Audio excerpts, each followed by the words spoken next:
নবম শ্রেণীর আজকে কোষে দেখি 10.1-এর 3-এর দাগের অঙ্ক থেকে করিয়ে দেবো। পেজ 146 তোমরা দেখো। প্রথম হচ্ছে 3-এর অঙ্কটা কি বলছে যে সুবীর কাকা 176 টাকা মূল্যে একটা ঘড়ি বিক্রি করেছেন। যদি ঘড়ি বিক্রি করে সুবীর কাকার 12% ক্ষতি হয় তাহলে হিসাব করে দেখি তিনি কত টাকায় ঘড়িটি কিনেছিলেন। তাহলে 12% ক্ষতি হয়েছে, 12% ক্ষতি হয়েছে। তাহলে দেখো অঙ্কে সুবীর কাকা, এটা হচ্ছে তোমার 3-এর অঙ্ক। অঙ্কটাই বলছে 12% ক্ষতি। আমাকে কি বার করতে বলেছে? তাহলে তার ক্রয় মূল্য কত, ঘড়িটার কেনা দাম বার করতে বলেছে। কি কি বলে দিয়েছে? ঘড়িটার ক্ষতি হয়েছে 12% আর বিক্রি দাম হচ্ছে 176 টাকা বলে দিয়েছে। বিক্রয় মূল্য 176 টাকা, বিক্রয় মূল্য বলে দিয়েছে সমান 176 টাকা, বিক্রয় মূল্য বলে দিয়েছে সমান 176 টাকা। প্রথমেই আসি 12% ক্ষতি, ক্ষতিটা কার উপর হয়? 100 টাকায়। তার মানে 100 টাকায় ক্ষতি 12 টাকা। এটা আমাদের প্রথম অঙ্কের ক্লু। 100 টাকায় ক্ষতি হচ্ছে আমার 12 টাকা। তার মানে কি 100 টাকাটা আমার ক্রয় মূল্য। আচ্ছা, 100 টাকায় কিনে আমার ক্ষতি হয়েছে, তার মানে আমার বিক্রি দামটা নিশ্চয়ই কম দামে বিক্রি করেছে। তাহলে এখান থেকে আমি পেয়ে যাব বিক্রয় মূল্য সমান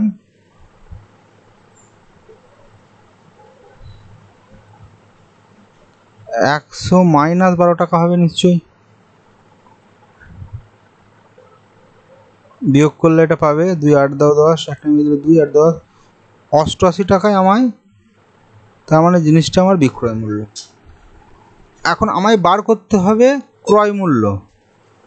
তাহলে আমি ঘুরিয়ে বলতে পারি যে 88 টাকা বিক্রয় মূল্য হলে তার ক্রয় মূল্য হচ্ছে 100 টাকা। ঐকিক নিয়মে যদি করি, তোমাদের ঐকিক নিয়মে লিখলে কি লিখব? যে 88 টাকা বিক্রয় মূল্য হলে 88 টাকা বিক্রয় মূল্য হলে তার ক্রয় মূল্য 100 টাকা। ঐকিক নিয়মে করো। 1 টাকা বিক্রয় মূল্য হলে তার ক্রয় মূল্য হবে 100/88 টাকা, কিন্তু জিনিসটার প্রকৃত বিক্রয় মূল্য বলে দিয়েছে কত? 176 টাকা। তাহলে এখানে আমরা লিখব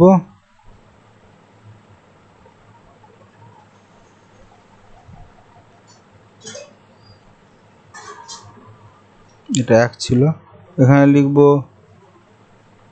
176 টাকা বিক্রয় মূল্য হলে ক্রয় মূল্য সমান সমান 100/88, গণিত উপরে হবে 176, 88 দুগুণে 176, অর্থাৎ 200 টাকা। অর্থাৎ বলতে পারি জিনিসটার তিনি ঘড়িটি 200 টাকায় কিনেছিলেন।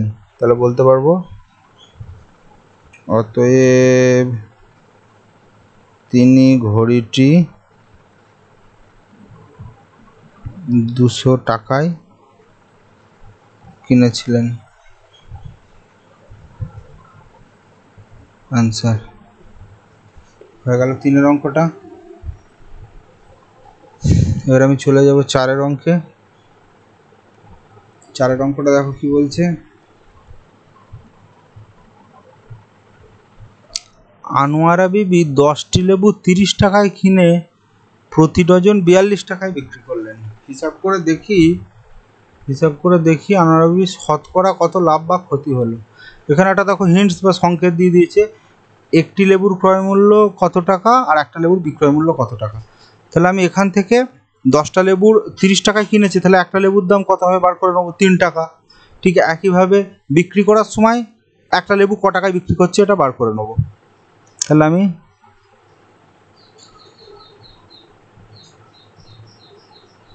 চারের অঙ্কটা যদি করি এভাবে,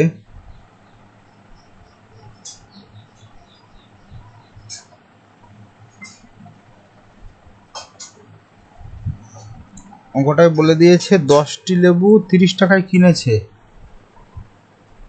তাহলে 10টি লেবুর কেনা দাম বা ক্রয় মূল্য 30 টাকা।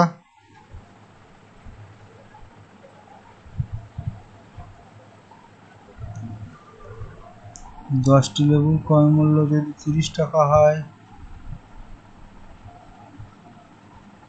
তাহলে একটা লেবুর কত দাম হবে, একটা লেবুর ক্রয় মূল্য সমান 30/10 সমান 3 টাকা।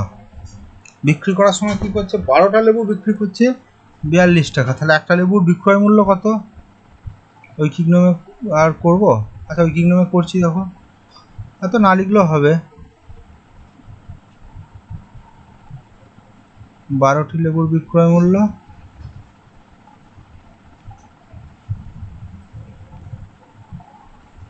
পাচ্ছি 42 টাকা, তাহলে একটা লেবুর বিক্রয় মূল্য 42/12 ভাগ করলে কি দাঁড়াচ্ছে, 12 3 বারং 36, 6 12 একটা মূল্য 4, তার মানে 0 5 বারং 60, 3 টাকা 50 পয়সা, 3.5 টাকা, মানে 3 টাকা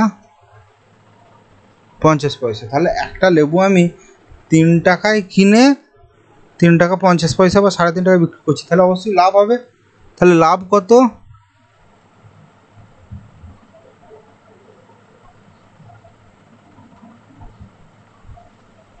আমায় বলেছে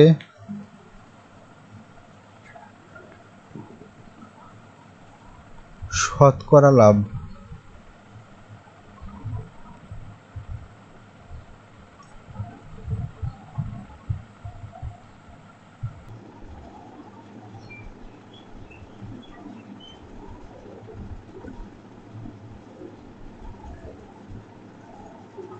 তার মানে আমার লাভ 50 পয়সা লাভ হচ্ছে, বা এখন আমাকে বার করছে শতকরা লাভ। এখন দেখো লাভ বা ক্ষতি সবসময় বলেছি ক্রয় মূল্যের উপর হয়, তাহলে আমার এখানে 3 টাকায় লাভ আমি বলতে পারবো, অতএব 3 টাকায় লাভ হচ্ছে আমার 50 পয়সা। 3 টাকায় লাভ,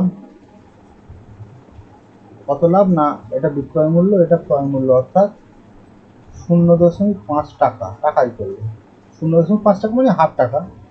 তাহলে 1 টাকায় লাভ কত না, 1 টাকায় লাভ হচ্ছে উপরে থাকছে 0.5/3 টাকা। আর 100 টাকায় কত লাভ, 100 টাকায় লাভ হচ্ছে 0.5/3 ইন্টু 100। আচ্ছা এটা দশমিক তুললে নিচে একটা 10 হবে, তাহলে 10 10 100, তাহলে উপরে হচ্ছে 5 10 50/3। এটাকে যদি ভাগ করি, দেখো 3 দিয়ে 50কে ভাগ করলে 3 1 3, 2 5 20, 3 6 18, 16×2 অর্থাৎ এটা হচ্ছে 16×2 টাকা। তার মানে তার শতকরা লাভ হচ্ছে 16×2 টাকা, এখানে আমরা বলতে পারি। অতএব আনোয়ারা বিবির শতকরা লাভ, অর্থাৎ আনোয়ারা বিবির শতকরা লাভ, প্রতি প্রশ্নে এখানে লাভ হচ্ছে শতকরা লাভ 16×2 টাকা। এবার চলে যাবো আমরা নেক্সট প্রশ্নে। দেখো নেক্সট প্রশ্ন কি বলছে, 4 5 অঙ্কটা। অমলবাবু একটা ছবি 20% ক্ষতিতে বিক্রয় করলেন, কিন্তু আরও 200 টাকা বেশি মূল্যে বিক্রয় করলে তার 5% তিনি লাভ করতেন। তিনি ছবিটি কত মূল্যে কিনেছিলেন হিসাব করে লিখি। আবার অঙ্কটা পড়ো। অমলবাবু একটা ছবি 20% ক্ষতিতে বিক্রি করেছেন, মানে কি তিনি 100 টাকা যদি কিনে থাকেন সেটা 80 টাকা বিক্রি করেছেন, ঠিক আছে। আর কি বলছে, তিনি যদি আরও 200 টাকা বেশি মূল্যে বিক্রি করতেন তাহলে তার 5% তিনি সেখান থেকে লাভ করতেন। তিনি যদি আরও 200 টাকা বেশি মূল্যে বিক্রি করতেন তাহলে তিনি 5% লাভ করতেন, ঠিক আছে। কি বার করতে হবে, তিনি ছবিটি কত টাকা মূল্যে কিনেছিলেন হিসাব করে দেখি।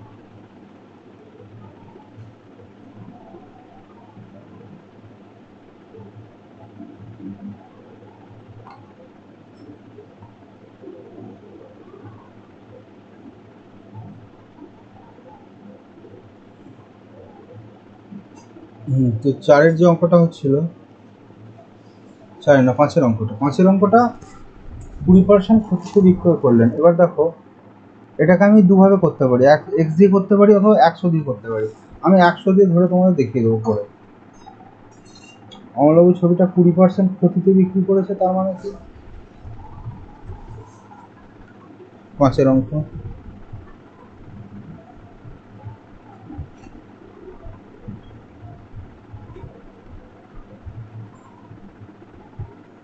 কুড়ি % ক্ষতি হওয়ার অর্থ কি, 100 টাকা তার ক্রয় মূল্য হলে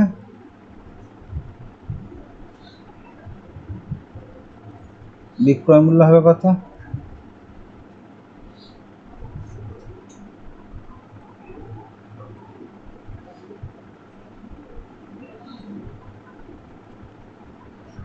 100 মাইনাস 20 সমান 80 টাকা হতে হবে তার বিক্রয় মূল্য। এটা যদি 100 ধরে করি, এখন দেখো মূল অঙ্কটাই আমার বলেছে যে 200 টাকা বেশি, মূল অঙ্কটা চলে যাবে যে 200 টাকা আরো বেশি মূল্যে বিক্রয় করলে তার 5% তিনি লাভ করতেন। তাহলে 5%, আমরা সবসময় পার্সেন্টগুলো দিয়ে অঙ্ক করব, ওই জায়গাগুলোকে আগে ফোকাস করব।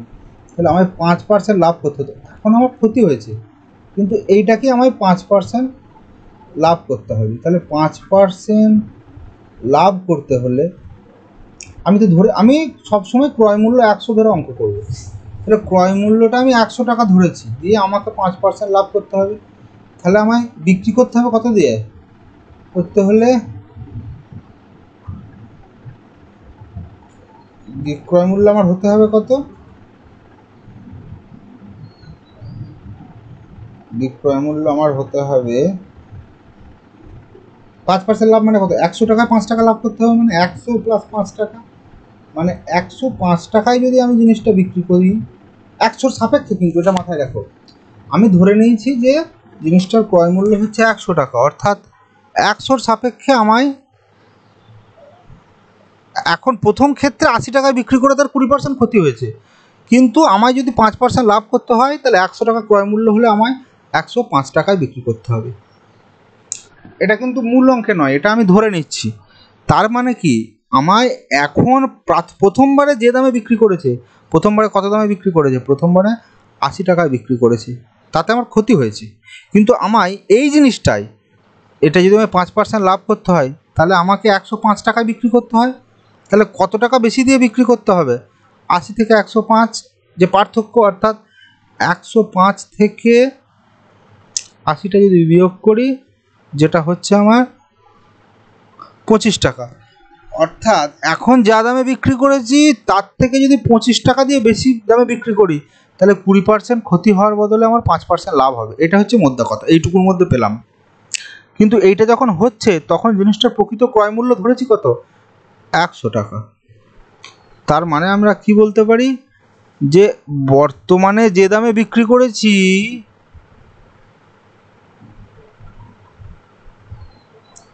বর্তমানে বিক্রি দামের থেকে আমি যদি 25 টাকা বেশি দামে বিক্রি করতাম, 25 টাকা বেশি দামে বিক্রি করলে 25 টাকা বেশি মূল্যে বিক্রি করলে এটা আমার 5% লাভ তো হতোই, কিন্তু বিক্রি করলে তখন ক্রয় মূল্য কত সেই অঙ্ক হিসাবে আমায় তো বার করতে হচ্ছে ক্রয় মূল্য। আমি তো ফোকাস রাখবো ক্রয় মূল্যের উপর। ক্রয় মূল্য তখন হবে 100 টাকা।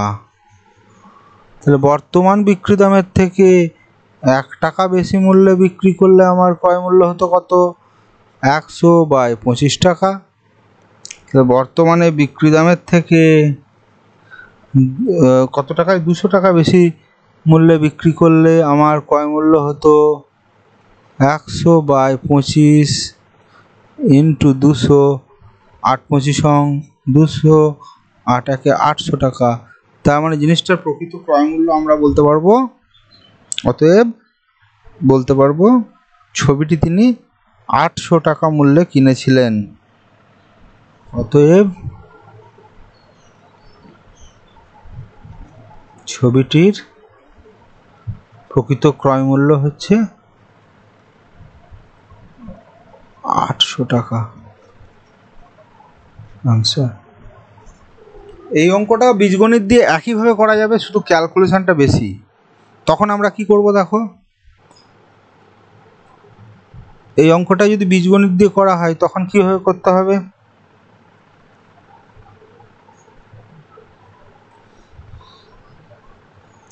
তখন আমরা ক্রয় মূল্য ধরে নেব x টাকা। তখন জিনিসটার ক্রয় মূল্য ধরে নেব x টাকা। এবার 20% ক্ষতি হবে মানে কত? তখন তার বিক্রি মূল্য হবে x মাইনাস x এর 20%, মানে x - x/5। তখন সেটা হবে 4x/5 বিয়োগ করে